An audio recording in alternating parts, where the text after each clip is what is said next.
La carrera en sí me gustó bastante. Corrimos bastantes categorías, bastantes mangas, estoy cansado, pero como vimos, la boxeo respondió de principio a fin y logramos un buen puesto. Qué bueno. ¿Y con qué moto has corrido esta oportunidad? Con la boxeo PH12B. Excelente. ¿Y qué te parece la moto? Muy buena, muy buena. Hemos traído varios modelos. Hemos traído la PHM1 Fire, he estado haciendo una exhibición, caballitos en la moto y muy buena, la gente se ha quedado bastante sorprendida con la moto. ¿Y tú recomendarías esta moto? Claro, se la recomiendo a todos, a todos, a todos. La gente ha visto cómo responde, se las recomiendo a los que quieren iniciar, es una buena opción para poder practicar este deporte. Qué bueno. Bueno, él es Edward, ya quedó en segundo puesto en esta carrera. Ha sido una carrera muy buena, muy divertida. Y nada.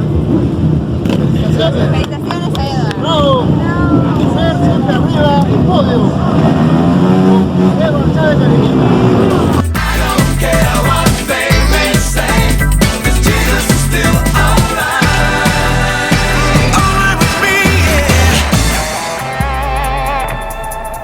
Back in place, and I'm all up in your face.